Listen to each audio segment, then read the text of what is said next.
Sasi Tharoor MP ഉടൻ തന്നെ വീട്ടിലേക്ക് പാഞ്ഞെത്തണം. നിമിഷ നേരങ്ങൾ കൊണ്ട് തരൂർ സോണിയാഗാന്ധിയുടെ വീട്ടിലെത്തി. ഭയന്ന് വിറച്ചല്ല തരൂർ പോയത്, നല്ല ധൈര്യത്തോടെ തന്നെയാണ്. എന്തെങ്കിലും മിണ്ടിയാൽ ഞാനങ്ങ് BJPയിലേക്ക് പോകും. രാഹുൽ ഗാന്ധി വിളിച്ചത് അനുനയിപ്പിക്കാനാണോ അനുസരിപ്പിക്കാനാണോ? വളരെ ബുദ്ധിപൂർവമായി രാഹുൽ ഗാന്ധി പ്രവർത്തിച്ച ഒരു രാഷ്ട്രീയ നീക്കമായിട്ടാണ് ഞാനതിനെ കണക്കാക്കുന്നത്. കാരണം തരൂർ ബുദ്ധിമാനായിട്ടുള്ള രാഷ്ട്രീയ പ്രവർത്തകൻ തന്നെയാണ്. പലരും പറയും അയാൾ മണ്ടനാണ് എന്ന്. മണ്ടനാണ് എന്ന് കേരളത്തിലെ KPCC നേതൃത്വമാണ് പറഞ്ഞതെന്ന് എനിക്ക് തോന്നുന്നു. പക്ഷേ യഥാർത്ഥത്തിൽ എന്താണ് ശശി തരൂർ ഇപ്പോൾ ചെയ്ത്? ഇതുവരെ നിശബ്ദനായി കിടന്ന, ആരും ചർച്ച ചെയ്യാത്ത, ആർക്കും വേണ്ടാത്ത ശശി തരൂർ ഈ രണ്ട് പ്രസ്താവനകളിലൂടെ യഥാർത്ഥത്തിൽ ഇന്ത്യൻ രാഷ്ട്രീയത്തിൻ്റെ പ്രധാന കേന്ദ്രബിന്ദുവായിട്ട് മാറി എന്നുള്ളതാണ്. അതാണ് ഒരു രാഷ്ട്രീയ നേതാവിൻ്റെ ആത്യന്തികമായിട്ടുള്ള ലക്ഷ്യം. തന്നെ നിരന്തരമായിട്ട് സമൂഹത്തിനകത്ത്, രാഷ്ട്രീയത്തിനകത്ത് ചർച്ചയിൽ ഒരു കഥാപാത്രമായിട്ട് നിലനിർത്തുക എന്നുള്ളത്. അത് നിലനിർത്താനായിട്ട് രണ്ട് കാര്യമേ അദ്ദേഹം ചെയ്തുള്ളൂ. ഒന്ന്, മോദിയെ സ്തുതിച്ചു. രണ്ടാമത്, പിണറായിയെ പ്രശംസിച്ചു.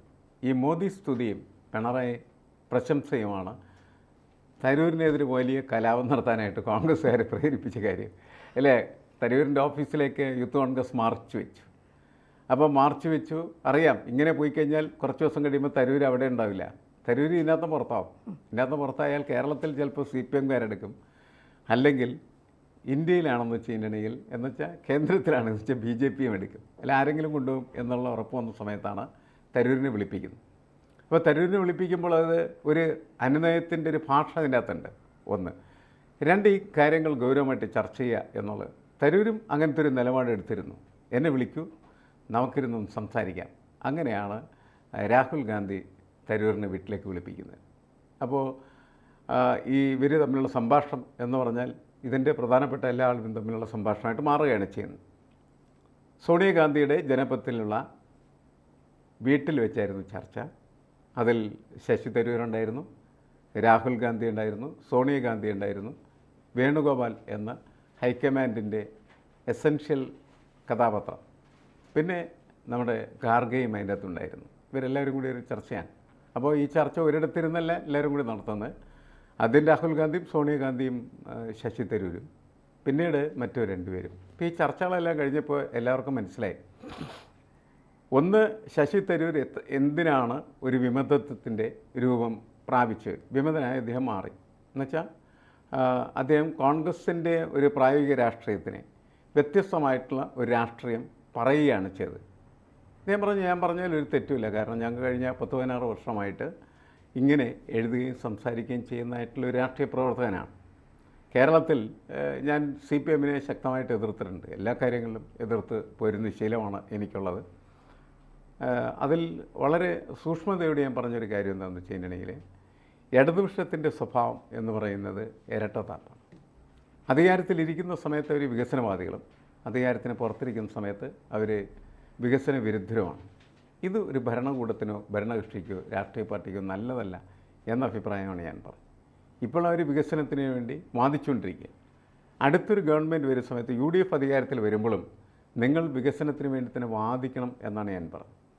അതിനെ ചൂണ്ടിക്കാണിച്ച ഉദാഹരണം എന്ന് പറയുന്നത്, പുതുതായിട്ട് സ്റ്റാർട്ടപ്പുകളെക്കുറിച്ച് വന്നിരിക്കുന്നതായ റിപ്പോർട്ടിൽ സ്റ്റാർട്ടപ്പിൻ്റെ കാര്യത്തിൽ കേരളം കുതിച്ചു പായുന്നു എന്ന് പറയുന്ന ഒരു വാർത്തയാണ്. ഈ വാർത്ത ശരിയാണെങ്കിൽ അതിനെ ന്യായീകരിക്കുന്നതാണല്ലോ നല്ലത് എന്നുള്ളൊരു അഭിപ്രായമാണ് ശശി തരൂർ മുന്നോട്ട് വെച്ചത്. അതോടുകൂടി CPM അത് ഏറ്റെടുത്തു. CPM പറഞ്ഞാൽ നോക്കൂ, കോൺഗ്രസിൻ്റെ വക്താവ്, കോൺഗ്രസിൻ്റെ ബുദ്ധികേന്ദ്രം CPM-ൻ്റെ പ്രവർത്തനത്തെ ശ്ലാഘിച്ചിരിക്കുന്നു, അഭിനന്ദിച്ചിരിക്കുന്നു. കേരളം എന്ന് പറയുന്നത് നിക്ഷേപ സൗഹൃദ സംസ്ഥാനമായി മാറി സ്റ്റാർട്ടപ്പുകളുടെ കാര്യത്തിൽ ഒരു അത്ഭുതങ്ങൾ തന്നെ സൃഷ്ടിക്കുന്ന പ്രദേശമായി മാറിത്തീർന്നത്. അപ്പോൾ ഇതിന് KPCC-യുടെ സെക്രട്ടറി സുധാകരൻ പറഞ്ഞതെന്താണെന്ന് വെച്ചാൽ, കോഴിക്കടയും സാമ്പാർ കടയും ഒക്കെ എടുത്ത് സ്റ്റാർട്ടപ്പാക്കി ചിത്രീകരിച്ച് വലിയ കഥയുണ്ടാക്കിയാണ് രാജീവ് ഇവിടെ വിപ്ലവം സൃഷ്ടിച്ചുകൊണ്ടിരിക്കുന്നത്. ഇത് മനസ്സിലാക്കാതെ നിങ്ങൾ എന്തിനാണൊക്കെ സംസാരിക്കാൻ പോകുന്നത് എന്നായിരുന്നു തരൂരിനോട് ചോദിച്ചത്. പിന്നെ നമുക്കറിയാം കേരളത്തിലെ കോൺഗ്രസിനെ സംബന്ധിച്ചിടത്തോളം തരൂർ എങ്ങനെയാലും ഇതിനകത്ത് പോയാൽ അവർക്ക് അത്രമാത്രം ആശ്വാസമാണ്. കാരണം അവരിങ്ങനെ ഭയപ്പെട്ടുകൊണ്ടിരിക്കുകയാണ്. അടുത്ത തെരഞ്ഞെടുപ്പിൽ എന്തായാലും ഇപ്പോൾ ഈ കഴിഞ്ഞ ദിവസമാണെന്ന് വെച്ച് കഴിഞ്ഞിട്ടുണ്ടെങ്കിൽ മൂഡ് ഓഫ് ദ നേഷൻ എന്ന് പറയുന്ന വാർത്തയിൽ ഇന്ത്യ ടുഡേ നടത്തിയ സർവേയിൽ അടുത്ത തെരഞ്ഞെടുപ്പിൽ എന്തായാലും UDF അധികാരത്തിൽ വരും എന്ന് വ്യക്തമാക്കിയിരിക്കുക.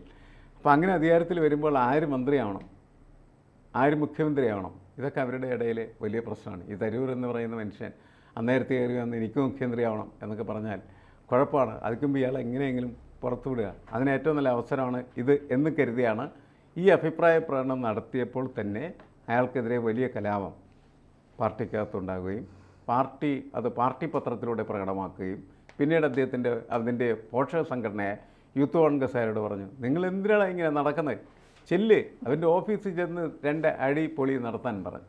അങ്ങനെ അവർ മാർച്ച് നടത്താനായിട്ട് തീരുമാനിച്ചു. അപ്പോൾ കേന്ദ്രത്തിലിരിക്കുന്ന കോൺഗ്രസിൻ്റെ നേതാക്കൾക്ക് മനസ്സിലായി ഇത് കോൺഗ്രസിനെ പൊളിക്കാനുള്ളൊരു പരിപാടിയാണ്. അതുകൊണ്ടാണ് രാഹുൽ ഗാന്ധി തരൂരിനെ വിളിപ്പിക്കുകയും അവർ സംഭാഷണം നടത്തുകയും ചെയ്തത്. ആ സംഭാഷണത്തിൽ ഒരു കാര്യം വ്യക്തമായി, തരൂർ അദ്ദേഹത്തിൻ്റെ നിലപാടിൽ നിന്ന് മാറിയില്ല. അദ്ദേഹം പറഞ്ഞു വിദേശകാര്യത്തെ സംബന്ധിച്ചിടത്തോളം ഞാൻ പറഞ്ഞത് വളരെ സുവ്യക്തമായിട്ടുള്ള അഭിപ്രായമാണ്. കാരണം വിദേശകാര്യങ്ങളെക്കുറിച്ച് വളരെ നന്നായിട്ട് അറിയാവുന്ന ഒരാളാണ്. അപ്പോൾ പുതിയ ട്രംപിൻ്റെ സർക്കാർ അധികാരത്തിൽ വന്ന സമയത്ത് ആദ്യമായിട്ട് ഒരു വിദേശ രാഷ്ട്രത്തലവനുമായിട്ട് ട്രംപ് നടത്തിയ സംഭാഷണം ഇന്ത്യൻ രാഷ്ട്രത്തലവനുമായിട്ടായിരുന്നു, മോദിയുമായിട്ട്. അതിന് ചില ഗുണം ഇന്ത്യക്കുണ്ട്. എന്താണെന്ന് വെച്ച് കഴിഞ്ഞാൽ ട്രംപ് വന്നതിന് ശേഷം ട്രംപ് ചെയ്യുന്നതേണ്ട എല്ലാ രാഷ്ട്രങ്ങൾക്കും എതിരെ ഉപരോധം ഏർപ്പെടുത്തുന്ന തരത്തിൽ ആ രാഷ്ട്രങ്ങളുടെ ഉൽപ്പന്നങ്ങൾക്ക് വലിയ നികുതി ചുമത്തുന്ന ഒരു പ്രക്രിയയിൽ അദ്ദേഹം ഏർപ്പെട്ടിരിക്കുകയാണ്.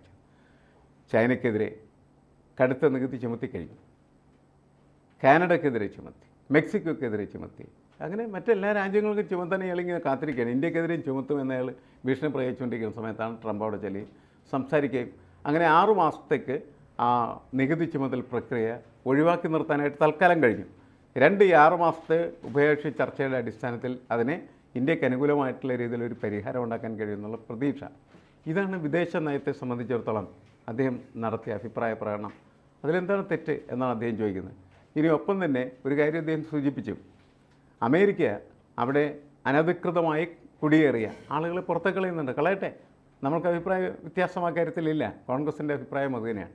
പക്ഷേ ഇന്ത്യക്കാരെ അമേരിക്കയിൽ നിന്ന് തിരിച്ച് ഇന്ത്യയിലേക്ക് കൊണ്ടുവരുന്ന സമയത്ത് എന്തിനാണ് നിങ്ങൾ കയ്യിൽ ചങ്ങലയിടുന്നത്, എന്തിനാണ് നിങ്ങൾ കാലിൽ ചങ്ങലയിടുന്നത്, ഇങ്ങനെ ബന്ധനസ്ഥരാക്കി ഭീകരവാദികളായിട്ടാണോ ഇന്ത്യക്കാരെ കൊണ്ടുവരേണ്ടത് എന്ന ചോദ്യം യഥാർത്ഥത്തിൽ ഈ വിമർശനത്തിൻ്റെ മുന്നിൽ താൻ വെച്ചിട്ടുണ്ട് എന്നും ശശി തരൂർ പറയുകയുണ്ടായി.